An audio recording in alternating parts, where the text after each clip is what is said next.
Hello and welcome back to another episode of the Mindsetspod. I'm your host, Angus, and we've been here now for 43 episodes so far, and you're now listening to the 44th episode.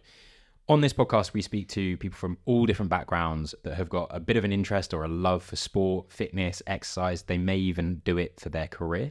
However, today, I'm joined by someone who's got a little bit of a different career, yet still has the same interest. So I'm going to hand over to Tom in a moment, and he will do his own introduction, because I don't like to steal people's thunder and introduce them as someone they're actually not.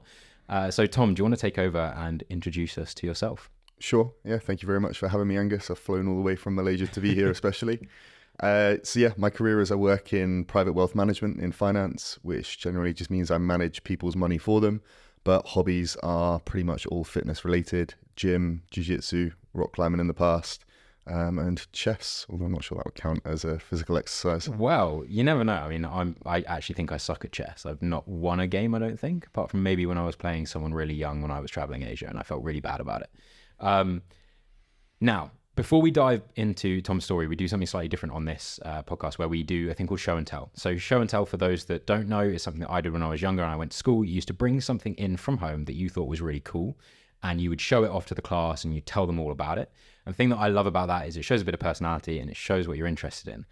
Now, every guest brings something along and I don't know what it is. And Tom's done the exact same. I was very fortunate because I sprung this on him last minute. I forgot to remind him. But because he's brought his whole life with him from Malaysia, he was able to whip something out. So, what did you bring with you? I have decided to bust out the suspenders. The reason being is you mentioned something that I think is cool. And yeah, they get a lot of love and a lot of hate. I think they're a very polarized piece of clothing, but they should never have gone out of fashion. They're a staple to any man's suit. And yeah, bring them back. I think I'm glad you brought these, because I was actually going to ask you a question about this anyway. But I've never been able to pull them off. I think it's because I'm shorter on the torso than I am on the legs, so it makes me look even shorter. However, those look very strong and sturdy. The ones that I was using beforehand also looked quite thin and quite pathetic. But do you go beltless with those? Yeah, beltless. These will keep them up. You just got to make sure your trousers aren't too baggy or they'll end up around your armpit. So you need a good fitting pair of trousers to pair with these. And then they also act as something that you can just fiddle with. They're perfect place to rest your thumbs if you're wanting to look pensive. Okay, which is something that we'll get onto, but you do look a lot of the time in the social media posts that I've seen of you, and that may have also contributed to some growth. I think so. I think people are just following me for the suspenders. Well, we'll see. It might not go quite so well in the horrible weather of the UK walking around in the streets of London, but I'm glad you bought them. And what we'll then do is we'll spin back, because I think there's quite a lot to cover. Obviously, now you are doing your own podcast, which I've had the pleasure of being invited on after this one. And we'll get to kind of how you got there from wealth management and what you're planning on doing going forward with that. So one of the things we like to do is we like to start back where it all began. Effectively, when we're younger, we don't really think about the way that we feel a lot of the time. Fortunate we don't have to when we're young, but we do seem to recognize when we liked starting to be active, what sort of sports we were involved in, and where that love came from. So where did things start for you? I'm assuming it was in the UK. It was. So I grew up in the UK and was here up until around 18. And I would say it probably started with the gym around 16, 17. I played a little bit of football growing up, but that was never a real passion. And then some of my friends started getting into the gym. I saw some very small results, but pretty quickly. And it taught me that your body is malleable. You can train it and you can change it, because you see someone that's big and muscly, you just kind of assume they are a big and a muscly person, right? You don't think that person is in shape right now. But it taught me that I had the ability to change my body and my physique. And so that started about a 13-year journey of fitness and body dysmorphia. Yeah, I was going to say the body dysmorphia kicks in pretty quickly when you're young, because you don't really know what you're doing necessarily. I mean, I don't know. I'm speaking from my experience. I went to the gym and I didn't want to go with anyone because I was a bit self-conscious. But also I didn't want to be taught any bad habits. I couldn't afford a coach because I was like 15, 16 when I started going. And so things were growing at very different rates. Like I still, to be fair, to this day, think I neglect my arms because I'm too busy trying to care about the other things. But I remember noticing that my shoulders grew quite quickly. and then my chest didn't, and I was trying to handle all of this. And like you said, body dysmorphia started. When you kind of got into it and you were noticing these, I guess, beginner gains, were you thinking like, bodybuilding is for me, that's what I'm going to do? Or was it just like, this is cool, I like this, I like the way I look? I guess it never felt like bodybuilding in the sense of I never wanted to be on stage. I never wanted to compete. I never wanted to get absolutely jacked to the hilt. I just liked the fact that I grew up as a skinny kid and I was more confident, and probably too confident. So I remember 3 months in, like my girlfriend at the time was stood there while I'm tensing in the mirror and saying, look how big I am. And then in hindsight, I probably gained like 2 kilos of lean muscle mass, but just that feeling. And then I think it just became a habit that I built on, but it hasn't been a vertical journey. It's been very much train for 6 months, stop for 3 months, train for 2 years, stop for 6 months, and so on. So over the course of my adult life, I have had probably 3-4 years worth of periods where I wasn't training. But when you set that bar for yourself of, you know what you're capable of looking like, and then you let yourself slip below your own standards, it's only a matter of time before you're looking in the mirror and you know it's not body dysmorphia talking. You know you have let yourself get severely out of shape and you need to sort your shit out. And I've been there a few times, and the longer you leave it, the harder it is to get back into it again. And I think now is probably the longest stint that I've ever had of consistently training. I think it's been about 3 years now without missing more than a couple of weeks in the gym. So yeah, onwards and upwards. It takes a lot to get there. And I think one of the things that I always find really interesting when I have taken a break from training, whether that's been forced by injury or if that's been just because I need a break or I need to change the way that I'm training, is it's extremely humbling when you first go back. Everything feels way heavier than it should. But what is nice is you do get back to the level you were at much quicker. And one of the things that I'd find interesting from your side, I think personally, that comes from the confidence. When it comes to like bench press, if we take that as an example, I think for the rest of my life, hopefully, I will always be able to bench 100 kilos because I've done it before. But before I benched 100 kilos, I was definitely strong enough to do it, but I couldn't do it. And I've now had it where I've broken my wrist. I had, I think I was out for 2 months. And when I came back, it took me 2 sessions before I was able to bench 100 kilos again. And like, I shouldn't have been able to in comparison to the journey that it took me to get there in the first place. But I think it's a mental confidence thing. Other people just say it's muscle memory. Do you find the same sort of thing? I wish I had the scientific background to be able to give you a solid answer on that. I think it's an element of both. Because definitely once you know you're capable of moving something, then you feel a lot more comfortable and you can do it. And I do think muscle memory is a part, because your body, when you first unrack, 100 kilos off the bench, you're shaking, you're not even sure, and you're thinking, am I about to die as you pull this down? Where when you've done it before, you say you've got that confidence that you know you can get that up. But I think definitely a bit of both. Sure. So let's talk about this confidence grew, where it grew. So started going to the gym, got a bit of this confidence, and this would have been around the time that you were late in school. So in the UK, you then usually move on to things like college, sixth form, maybe university afterwards. What were you up to while you were kind of beginning on this fitness journey? So fitness started for me just in college, so just out of school, and I probably trained for around 6 or so months while I was still in college. And after that, I went traveling, and I couldn't have gone to uni at 18. My head was all over the place. And I went back and picked that up at 25, which was a much better idea because I actually passed with a decent grade, whereas I definitely would have dropped out before. But then whilst I've been traveling, obviously, if you're living in places like Australia, New Zealand, Thailand, where you've got your top off half the time, it's good to be in shape, because it's not just a case of how other people perceive you, but it's also the case of how you perceive yourself, and in turn then how you behave, which causes other people to interact with you in a certain way, right? So it's not just based about what they see in your physique, it's about how you carry yourself.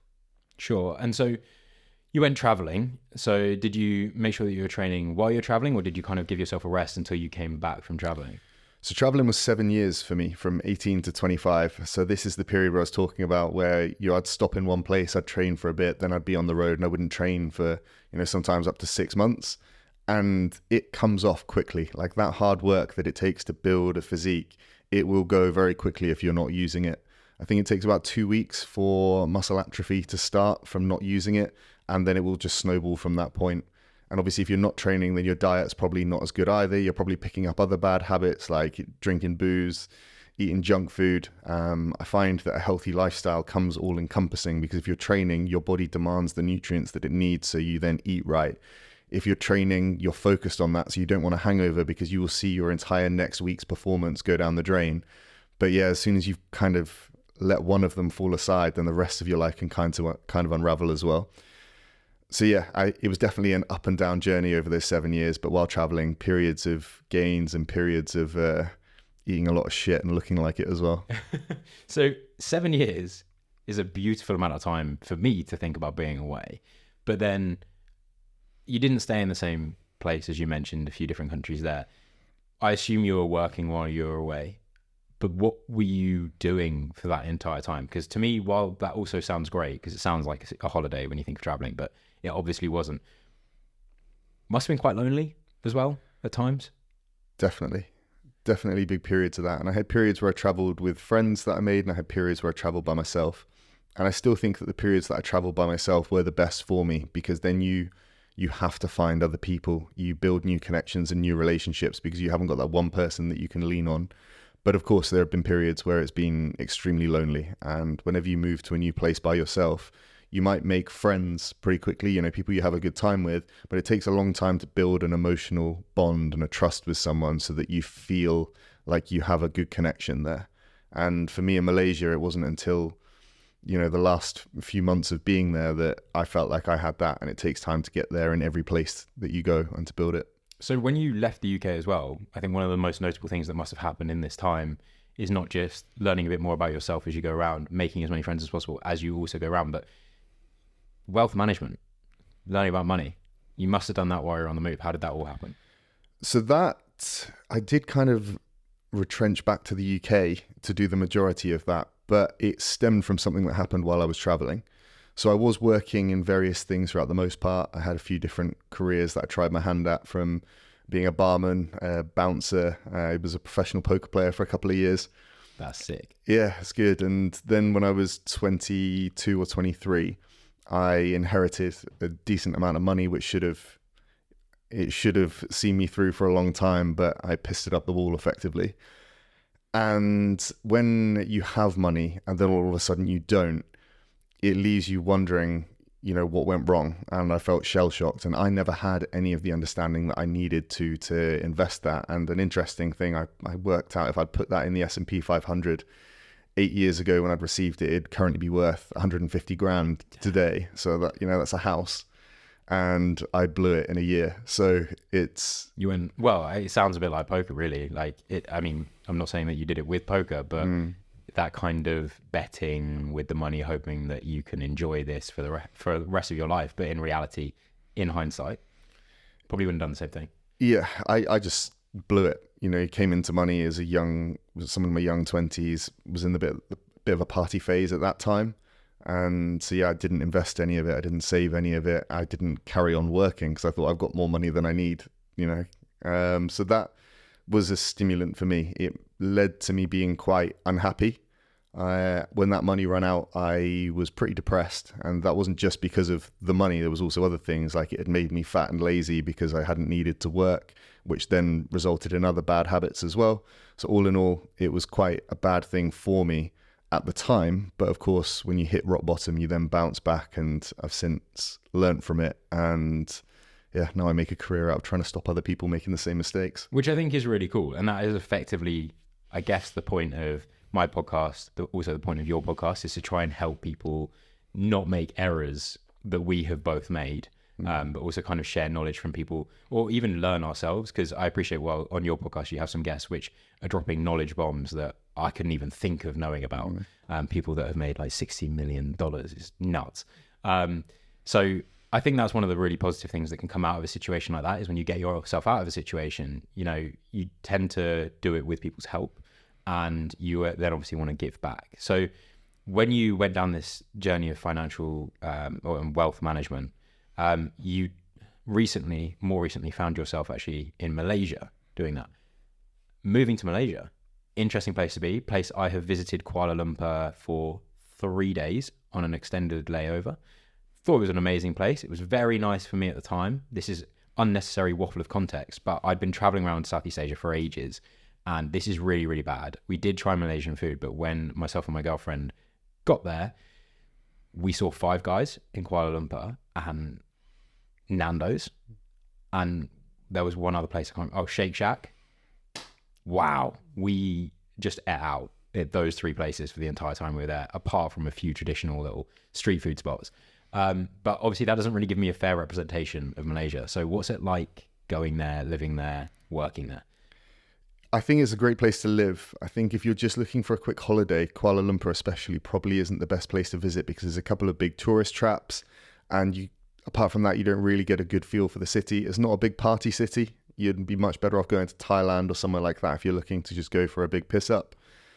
But it's a great place to live because it is a place in Asia where you get the benefits of the weather, the cheap cost of living, the friendly people, but you also have a good degree of westernization there. So you've got your creature comforts from home. As you say, you've got your big brands there and everyone speaks English. So it's definitely a good place to start if you're looking to live and work somewhere in Asia.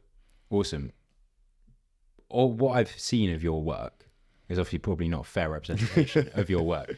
So I'm aware that yourself and your colleague have a fairly special friendship, effectively. I mean, some people listening to this will want to ask the question of, is it more than just a friendship? But a social media following developed because she was able to get some nice angles of you while you were just trying to do your job. You know, you were just trying to be a professional in the workplace. But please tell me how this all happened. Sure. So yeah, that is Juria you're referring to, and she has become one of my best friends. She is a bit of a social media influencer herself. She's got 250,000 followers on Instagram, and so she had a background in it. And she asked me within my second or third day of working at the company if she could film me and put me on TikTok. Now, she's one of these people, and I'm sure we've all met them, that are just so outspoken, like whatever thought comes into their mind, they will just say, and crazy, but so lovable at the same time. And she said that to me, and I was like, why? She's like, I just feel like it's got viral potential. And I think straight away it kind of alarmed me because I'd never been big on social media, and I'd actually had quite a rough journey to start off with it. You're a similar age to me. You'd be around when Bebo came out, right? Yeah, so I wanted it, but then my older sister had it, and she was just like, I'm not letting you have it. I wasn't allowed it. And there was also MySpace as well, which I wasn't allowed. Your sister did you a favor. So Bebo was absolutely cutthroat looking back at it. So I'd just moved schools and got to a new place. I'd moved to Cornwall, so it was 6 hours from where I was from, just as Bebo came out. And Bebo was publicizing your popularity. You had your best friends in order. I think you could see. I remember that. It was wild. It caused so many arguments in like the family household. That kind of I think you could see, how many people's best friends you were, how you ranked and everything. So it was literally just displaying your popularity or lack of. And I remember joining it and wasn't particularly popular at the time and just thinking, this sucks. Like it hurt. And when Bebo sort of died, I was very thankful, and I never joined MySpace when that sort of took over. Then Facebook came out and everyone started talking about Facebook, and I was like, I'm not playing this stupid game again. So I waited. I think I held off on Facebook for about 2 years when everyone else was on it. And eventually I caved and I joined that. And again, didn't have a lot of friends on there liking my posts because I'd joined it so late, and it just generally wasn't that popular growing up.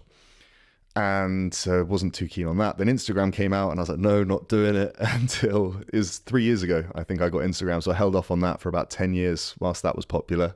And then again, until I went to Malaysia, I had 200 followers on Instagram. So I really had a self-confidence issue with social media. And when Juria said that to me, immediately I kind of retreated to that inner citadel of boycotting social media because I'd never had a good time on it. When she posted it, I thought she meant on her own TikTok. I thought to create a TikTok just to post a video of me on was absolutely mental. But I think within a week it had gone viral and had 1 million views. And I was sat behind her in the office and she was refreshing her phone. I still didn't have the app. I'd never had TikTok. And every 5 minutes we had like another 100,000 views, and it was just going crazy. And people just commenting such like over the top nice things that I never would have thought about myself, right? I would have described myself as a fairly mid guy, and it was just getting a lot of attention, which I couldn't get my head around. And so we saw that it was onto something. I still maintain that it was just kind of the niche of the suit and the suspenders in a big part as well. But yeah, we just rolled with it to see where it went, and it was, here we are. I think, so this is something that I want to talk about actually, and has not really come into an episode beforehand, but based off starting the podcast, making a lot of the content and starting to understand, having met other people like yourself that are now kind of involved in the social media world, when I watch a video, I'm not really watching it as a standard consumer. Because anytime I see a video do well, or I like something that's in a video, I'm watching it from almost like an editor sort of perspective, where I'm like, how did they do that? Why is that video getting that engagement? What about this video is supposed to make me feel this way? Which is a pretty weird way, and it's quite annoying as well, because it means that I can't necessarily just enjoy a cool video for just the fact that it's cool. One of the things that jumps out when I watch some of the videos that were put up is you come across, and I wonder if people listening to this will agree, it's almost like the James Bondy international man of mystery working abroad in the suit, clearly got a good relationship with the person who's filming him. Like, what's that dynamic? The whole thing's quite intriguing. And then you've obviously got the followers that are just like, you know, your aesthetic and want to see more of that. But I think that's kind of what jumps out. And I think because it is, like you said, crazy to think that someone's just going to start a TikTok account that's just of you. But ultimately, it's one of those industry shifting movements which was made. But what is it like being the candid person behind the camera? And I'm going to ask you honestly, is it all candid? It's not all candid, no. It was to start off with, but then we had the situation we couldn't just keep posting the same thing over and over again. So then Juria started coming to me with TikTok trends, which obviously that's less candid. We're going through those. And then we did things like the charity fundraise for getting me to say good girl, which was a very traumatic experience, to be honest. But it's been a journey, and it has been points where it's been extremely stressful and I've wanted to pull the plug on the whole thing. It's caused me and Juria to fall out on a couple of occasions. Like, we are really good friends, and then the next day we're okay, but it can just raise the stress levels quite a lot. And she's obviously very comfortable saying whatever and putting whatever out there. But for me, I have this trauma that I haven't addressed of social media in the past. And she's been having to hold my hand to sort of guide me through this and get me more comfortable. And part of starting the podcast was thinking, you know, I'm going to address this. I'm going to focus on putting things out there and bearing myself to the world. But yeah, as you say, that international man of mystery, I was terrified of opening my mouth, and Jury was like, we want to put your voice out there. And I was like, no, I didn't want to show anything. You know, I was like, just leave the bit that they like. I don't want to ruin it when they realize how goofy I am when I actually say something. Well, I think something that's quite nice about it, and I think you're doing the right approach, is I also, when I first started podcasting, I found it deeply weird talking into a microphone. I found it incredibly strange having a camera pointed at me. The classic thing of I don't even like the way that I sound. And then it's like anything. If you have struggled with public speaking before, this is an extremely microdosed version of public speaking, because it is you and I in this room alone. I don't know how many people are listening, but they're not here right now. And you kind of begin to break that barrier down and build this confidence, which it sounds like, as you said, your hand was held a little bit through. But it gets to a point now where, I mean, we were just able to sit down and start discussing, which, I mean, go back to some of the earlier episodes of this. We needed quite a few takes, maybe. The guests themselves, because I seem nervous, is also a little bit nervous, that kind of thing.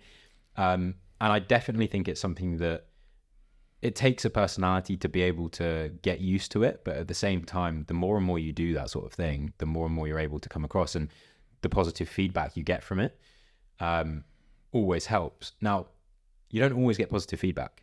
I have also listened to one of your life update episodes that you did, where you were talking about the fact that you're leaving Malaysia, you've lost 7,000 followers, and you're okay with it.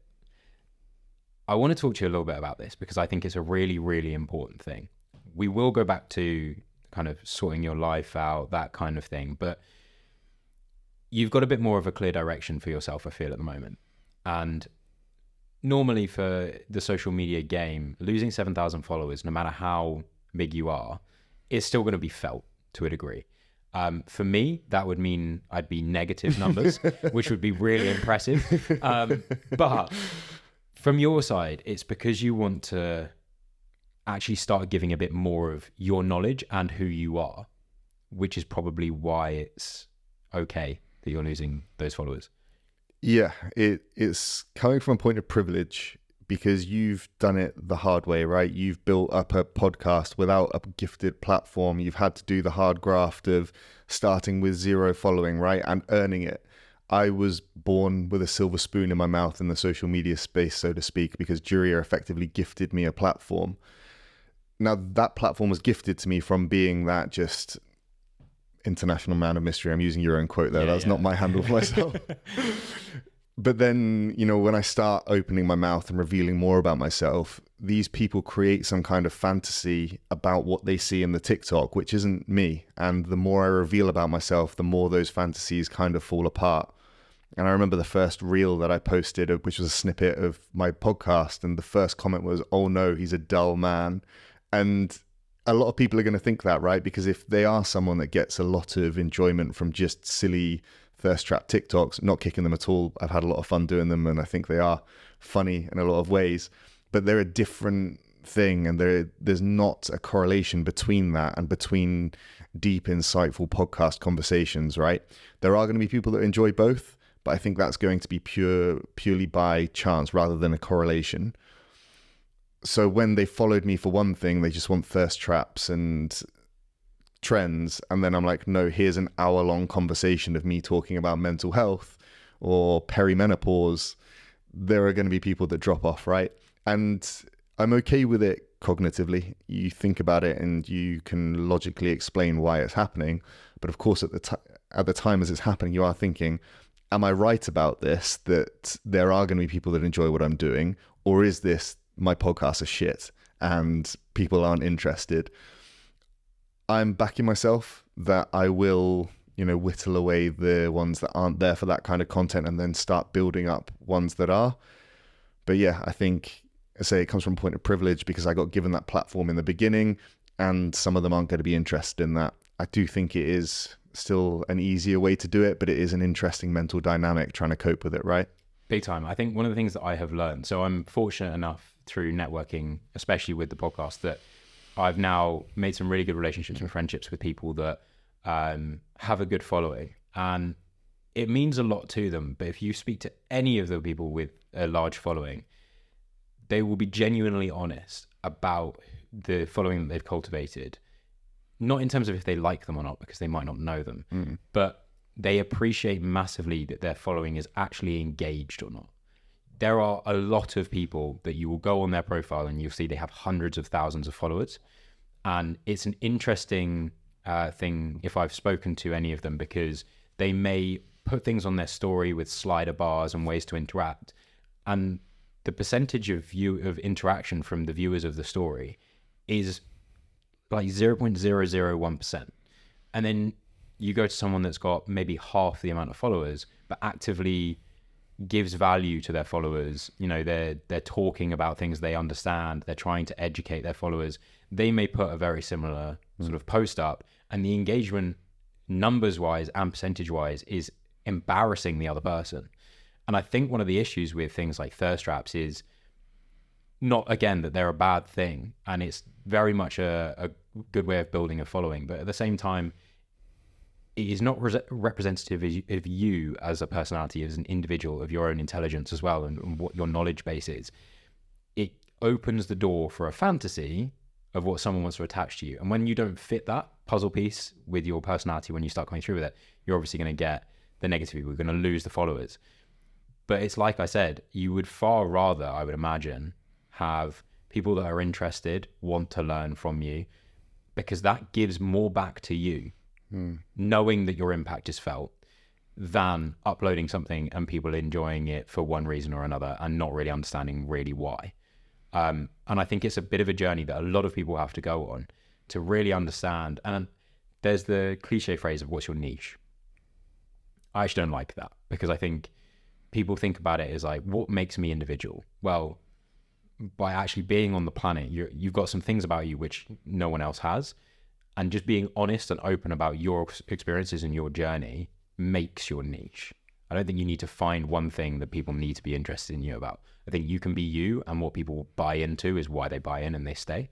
But I'm interested to know, moving forward, what's your kind of, I don't want to say strategy, but like, what's your thinking for what you want to offer back to those that stay and those that are newcomers?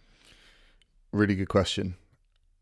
For me, the podcast is the biggest thing. It's a passion project, so it's not something I'm looking to make a living out of or monetize. I have a decent career already, and I have some other side forms of income as well. So I'm okay on that front, but podcast helped me through some of my toughest times. And as I say, I grew up fairly unpopular in school because I was different and I didn't fit in with that group.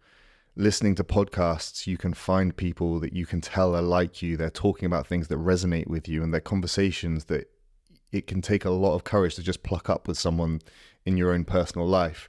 So it made me feel seen, and I wanted to be able to keep replicating that and to meet more amazing people through it. So that's what I want to shift my social media towards. I don't really have a desire to be an influencer. It's been nice having some attention, and it's definitely been good. Well, probably bad for the ego as well, on both parts. But that's what I want to do. I just want to lean towards sort of turning my social media into more podcast material, and then maybe post snippets of my own life on there as well. I think that's the natural way to go, especially because it becomes a more sustainable thing. Like you said, when you were no longer candid, more stress happens because you actually have to start putting more effort into developing this thing which isn't naturally you. And I think one of the things that I have personally found when it comes to the podcast and what I bring from my own story into a podcast, or if I'm making a video on my own personal social media, the ones that I feel like I'm making to benefit other people, or that's what people will be interested in, take probably 5 to 10 times as long to write and edit and make than something that is straight off the cuff from the heart, actually is relatable and understandable, and it takes the most doesn't take the most effort. It actually is the opposite. It takes the least effort. So I think that's particularly interesting. But you've discovered all of this by doing it all. You've started, and that's the hardest thing that people find is everyone thinks that it's got to be perfect. You've got to have this clear direction. And the way we actually met was through a mutual friend who put me in contact with you about how to start a podcast. And I think one of the things that people that may be new to this podcast don't realize is this whole thing has been pretty bootstrapped from the beginning. Because for me, it was a commitment where I was like, I'm doing this and I'm just going to start and I'll figure it out along the way. So the first episode, none of these microphones. I was recording off the most random things, plugging them into whatever they would record into, laptops, old phones that just about held enough charge for a 30-minute episode, that kind of thing. And I made it work. And then gradually I've upgraded things so that it can be a bit better. And that will continue happening until hopefully one day it's this whole professional thing. But one of the things that I loved about our first interaction was that you were so keen for that. You were like, I just want to start this thing. And when I was talking to you, it was very clear, like you had that mentality. Why did you have that mentality? Because I hadn't had it before. And I think when you let yourself down once, you don't do it again. I was in London yesterday. I was sat in a coffee shop window and I saw Magnus Carlsen crossing the road to the other side, who, for those of you who aren't into chess, is the best chess player in the world. And I was starstruck. I was like, oh my God. And I watched him go with his floppy hair, walked away. And I was straight like, why didn't I go and say hello? But in that moment, I was starstruck and I didn't. And then I was sat there thinking, if he comes back this way, I am dropping whatever I am doing and I'm going to say, you're a genius. I just want to shake you by the hand and good to meet you. I didn't get that chance. He didn't come back around. 2 years ago, I decided I wanted to start a podcast. I did a load of the research. I was about ready to go. I told all of my friends that I was going to do it, perhaps too much because I gave myself all the mental masturbation of I'm going to be a podcaster, and I never pulled the trigger. And I think, again, due to that self-rooted fear of social media and people taking the piss out of me and, failing in public. When this social media thing happened with Juria and it gave me a platform, I was like, I've got no excuses now. Like, I've got a reasonable enough following that I have got a lucky, unfair advantage in this game now. I've got a head start that it would be rude to waste. And I remember Juria saying to me before we released the first episode I did with her, saying, you sure you don't want to build up a few, so that you don't run behind or run out? And I was like, I just need to get this first one done.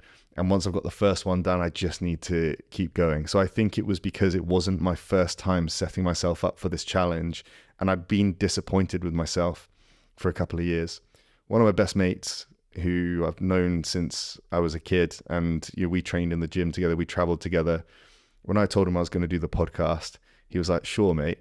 And that feeling of I've lost credibility with my friend because I've said that I'm going to do it, or I said I was going to do it before and I didn't. So when I said to him this time, like, right, I'm doing the podcast, he was like, sure, mate, like, you've said this before and you haven't. And I hated that. He's a good friend in the sense he makes me feel like shit about myself when I need to feel like shit about myself. And we went to university together, both of us at 25, and I was struggling one weekend and he walked into my room and my room was a mess. It was 2:00 in the afternoon. I was still in bed watching Netflix. And he just looked, he was like, what is this? And that's what I needed in that moment. I needed a friend to come in and not be like, pretend it's okay. It's like, no, you're being a piece of shit. Like, get up and sort it out. So a couple of occasions he's done that for me. And yeah, the podcast was one of them. So him saying that, I was like, right, I'm doing this thing right now. And when I spoke to you, I just had that fire under my arse of, right, I'm not letting myself down twice. So here we are. There we go. I think it's not directly from me wanting to start a podcast beforehand, but I have started a number of things and then just like not gone through them for one reason or another, or tried to pre-plan too much stuff. And this was exactly the same. It was like, I've said I'm going to do this. I've said I'm going to do other stuff, and I'm just tired of quitting.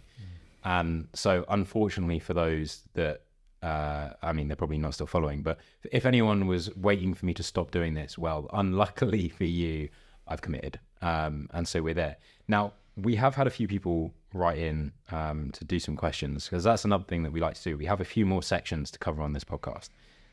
So listener questions. Before I record an episode, I like to put up a bit of information, some possible topics, and also potentially share who's coming on to allow you guys to ask questions directly to that guest. You can use me as a passive way to get the voice in there.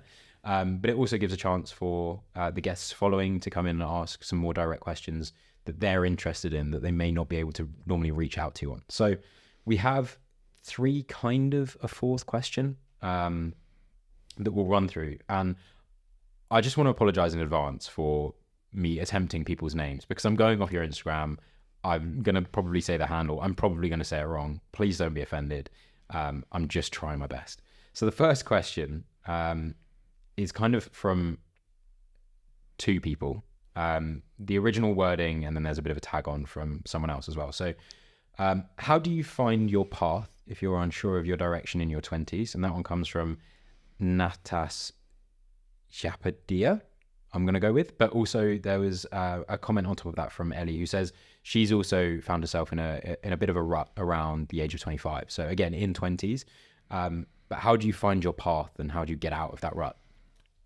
That's good, because that's one of the things that I'm quite passionate about as well. And I'm trying not to stray too far out of my lane, as in I'm the finance guy that's already branching into podcasting. But one of the things that I feel like I have to offer the world, which I'm doing inadvertently through the podcasting and some financial education, is trying to help people find direction in their 20s. Because as I mentioned to you, at 25, I was unemployed, uneducated, unfit, broke, and I had to go back to university at 25 and address all of the other things at once.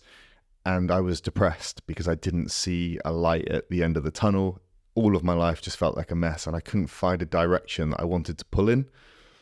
One of the podcasts that I listened to, it was Jordan Peterson on there, and I know he's a controversial figure. I've been receiving some hate for dropping in one of my previous episodes, but the man is incredibly intelligent. And one of the things that he said is just pick something and do it. You're not going to know your passion if you haven't done it. You're not going to see a banker and think, oh, I love banking. Like, it's just not going to happen in anything like that. So you're going to have to try things, and you're going to have to fail, and then you're going to have to try again at something else, but from a point of education and experience. I tried playing poker professionally, and that failed. I was a hospitality manager. I was a doorman. I was a jiu-jitsu coach. I failed at all of those. They never became my real career. And then I found something that I was like, hey, this fits with me. I like advising people. I like numbers. I like money. This fit into everything that I wanted to do. just keep making inroads in different things until you find something that's worthwhile. One caveat I would say to that is pick something that you think that the outcome could be something that would fit with you, right? So I would say don't pick something that is going to have relatively low reward and would result in the lifestyle that you wouldn't be comfortable with. So make sure it aligns with the goals and there's a possibility that it matches with your desires, and then try something. And if you try finance and it isn't for you, great. Go and try something else at that point. At least you'll be doing it from a point of experience, and it's better than doing nothing. If you're sat there doing nothing, you are going to get depressed. For sure. I think that's really good advice. The other thing I would also add on to your caveat there is speak to people you know that are doing different things. If there's anyone that you know that's doing something that is vaguely of interest to you, ask them about their journey with it, because you might actually get interested in it. It might light that fire a little bit more if there is a spark within you. And it may also do the complete opposite, which in effect is saving you having to go down that path and invest time, money, just to figure out that you don't like something. Ask around, because a lot of people are more than happy to tell you how they do what they do and what's good about it and what's bad about it. So definitely, yeah, I think that's very solid advice. So hopefully that helps out anyone that has that as a burning question. The next question is from That's What C wants on Instagram. So they've asked, you're moving away from Malaysia because you have no job. So what now? That's a good question. So I still have the same career. I have a client bank that I will continue to manage their money. I just will be doing it under a different license, and one that doesn't give me the right to live and work in Malaysia. So because of that, I have had to leave Malaysia. And what's next? I'm currently back in the UK because I want to see my family and friends. It's been a long time since I have. A lot has changed in my life since I have seen them all. My nan is one of my best friends. She's had some health issues recently, so it's really important to me to get back and spend some good time there. And this is the perfect time to do it, right when that chapter's closing and just before the next one starts.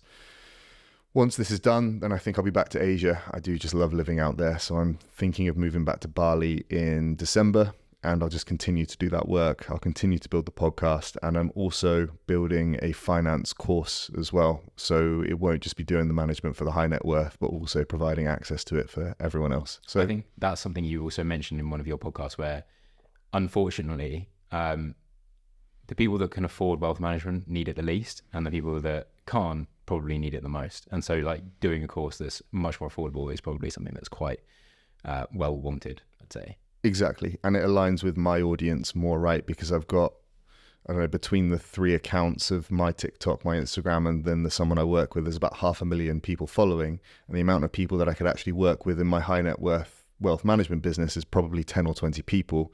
But then I could at least provide something for everyone else that would be of value there. So hopefully that's not a massive flop. And it is currently the most stressful thing I've ever taken on in my life. So we'll see how that turns out. I like it. I think that's good stress.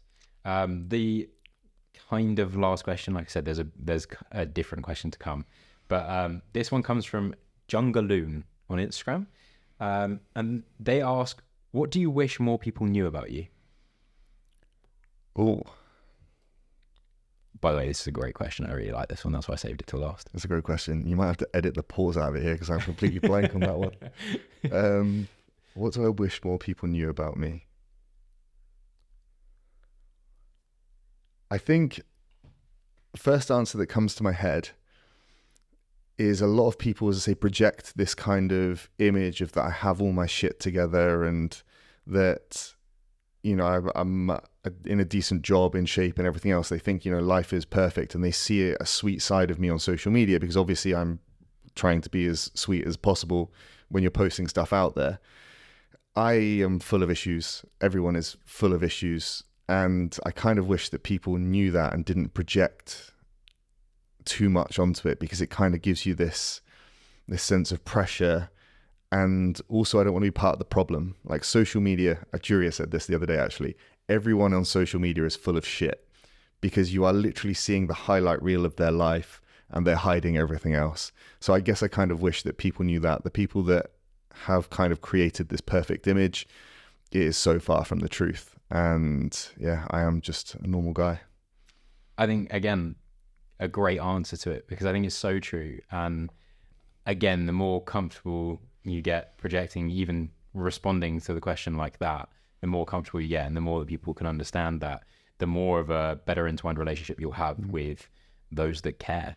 And I think that's awesome. So I think I'd also advise other people to do the same in open up about that. And if I can add on one thing to that as well, actually, it's the thing that I shared with you about the social media absolute dread and issues that I've had with that, because then it also shows that you can tackle those things. And obviously I've been very lucky and helped along the way to do it.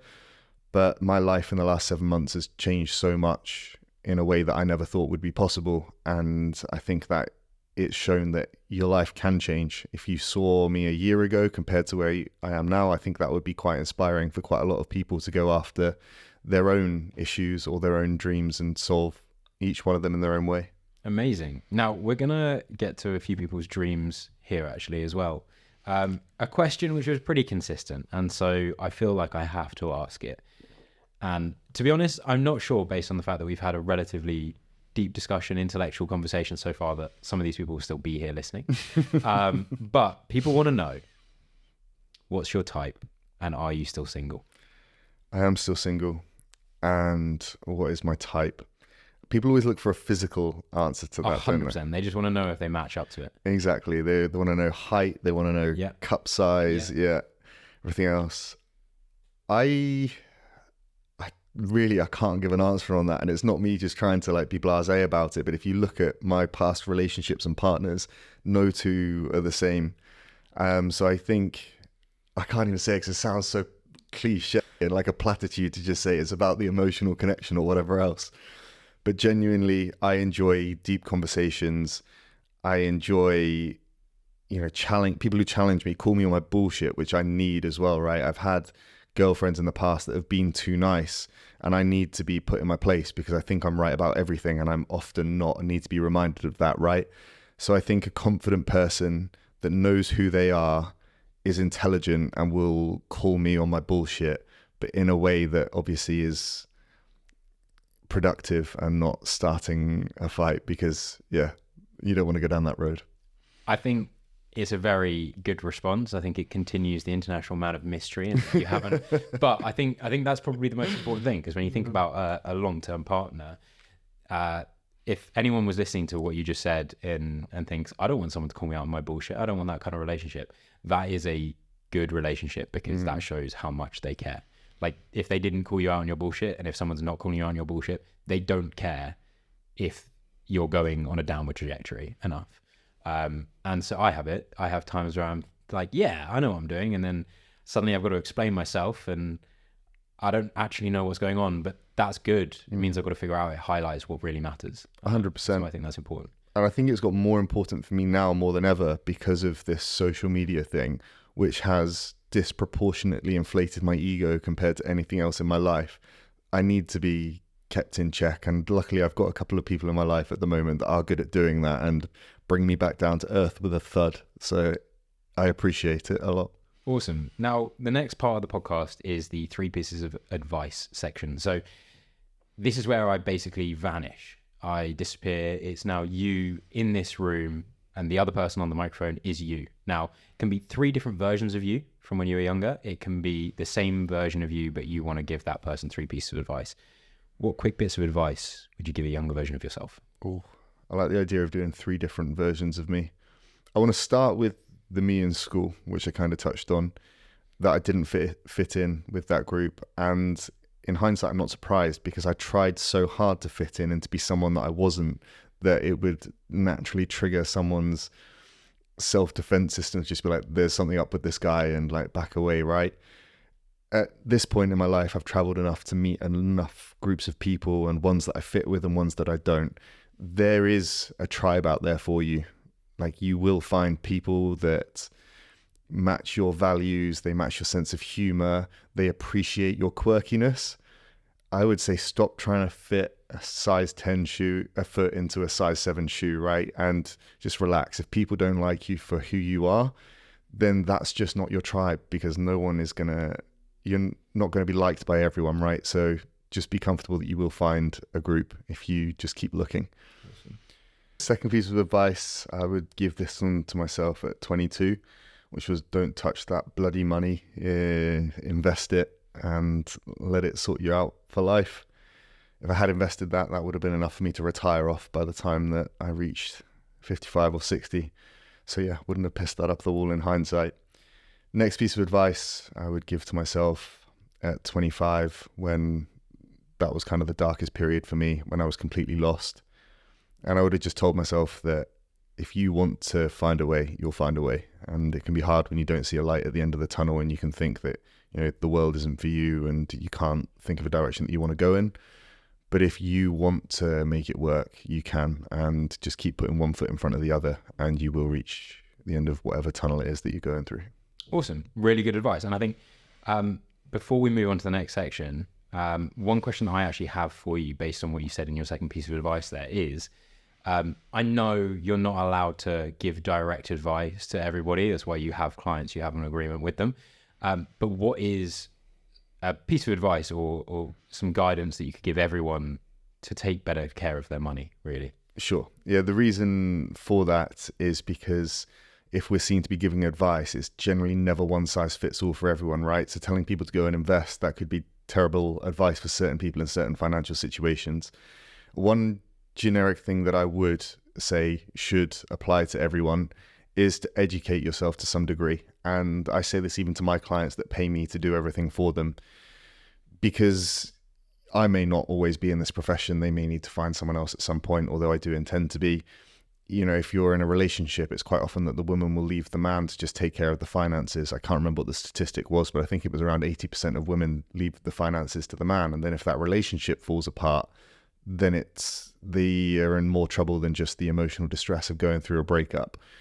When you're going to find a financial advisor, you are picking a person in a pretty well-paid job to trust them with your entire finances, and they are motivated to earn money, right? And there have been a lot of shitbags in my industry that take advantage of that kind of thing. So you should at least have a good understanding of what sort of investments look like good investments, what sort of price investments should be, so that when you're picking someone to trust, you already have something to judge what they're telling you against, right? It protects yourself as well. So I would just say invest some time into teaching yourself about money, because money matters to everyone. You can't choose not to take part in the game. It literally makes the world go round. Awesome. Now we'll get to where people can find you for some more advice or some more tips and tricks that they can learn along the way in a moment. But another thing that we do, which again, I've said it before, I'll say it again, I didn't come up with this idea. It's not an original idea, but the guest to guest question. So you will have to leave a question for the next guest knowing nothing about them, but that also means that there is a question for you to answer. So in the last episode, I had Annabelle, and Annabelle is actually a celiac. So she found out very young that she couldn't eat certain foods, and she's gone through a whole journey of understanding how to have a much better relationship with food, also how to deal with body dysmorphia and that sort of thing. But she's got to a point in her life where she doesn't like thinking about where she needs to be in 5 years, what she needs to do to get there. She likes kind of living more in the moment, doing the best that she can now, and she trusts that if she keeps doing that every day, she'll end up being in a place that she's happy. So rather than asking you what you'll be doing in 5 years' time, she actually wants to know, what's the biggest thing you've learned in the last 5 years, which is actually really perfect for the fact that the last 5 years has probably been the biggest change of your life. Yeah, 100%. That's so good. And I feel like I could give one of the answers that I've given so far and it would fit to that. So I'm going to try and give something new. I've learned that there aren't boundaries to what you can do. When I say there aren't boundaries to what you can achieve, again, it just sounds like a platitude that's such a cliche. But I pigeonholed myself as a certain kind of person. For example, not someone who had a following on social media or could put content out there. And I've learned that I can do that, albeit quite badly and losing followers rather than gaining them. But it's just shown me that, you are capable of trying these different things, actually starting the podcast and putting that out there and having some really good conversations on it. I would just tell myself, or I've learned from the last 5 years, that you can dream bigger. All of these people in these amazing spaces that are doing these amazing things, they didn't start from that. We all came from the same place, more or less. I know there are definitely some different cases on that one. But yeah, dream bigger. Strong answer. And obviously, I have to ask you what your question will be for the next guest. Now, I don't know what you've got prepared, but it doesn't have to be, really sensible. It can be quite out there. We've had questions about cheesecakes, donuts. We've had questions about a horse-sized duck, 10 duck-sized horses, who would win in a fight. What would you like to ask the next guest? I love the question of what's the biggest animal that you think you can beat in a fight in its own natural habitat. But seeing as you've already had an animal-themed question on there, I'll go with something a bit deeper. And I'll say, what is something that you should be doing in your life that you're not doing? Ooh, okay. Yeah, that is a tough question to answer as well. I am interested in, just because you said it, what is the biggest animal you think you could fight and win? A camel. Ooh, strong shout. I've got a battle plan for it and everything. And the reason it's a camel is because it's got a thin enough neck that I could sink the choke in, right? So start with the double leg on the front legs, take it down and then choke it out. I was going to weigh in on what I think I could think, but there's so many things coming into my head. I actually don't know my answer. Maybe I'll bring that question up in the next episode, and I'll also try and give an answer, because I think the person that's coming on next will also like that question. So I'll ask both. Why not? Nice one. So if you guys want to hear the answer to that question, then make sure you come back. You can find the Mindsets podcast. I mean, you've already done a great job of finding because you're listening to it. But if you can find it on social media at mindset_podcast, that is the same for everywhere. However, we're about to jump on and do another podcast episode where I guess I'm supposed to open up a little bit more, which is quite daunting. But where can we find you? Where can we find that podcast? So the podcast is called Growth Game. So on Spotify and Apple Podcasts, it's called Growth Game. And on YouTube, it's Growth Game TM. Or you can find on Instagram at Tom G. Murr. Fantastic. Now, I'll obviously do a good job of tagging all of those locations as we go. So if you're struggling, head over to the social media and you'll find everything there. However, I want to say a massive thank you for flying all the way across the world to be here. And I want to say a massive thank you to you guys listening. And I look forward to seeing you all in the next episode. Thank you for having me.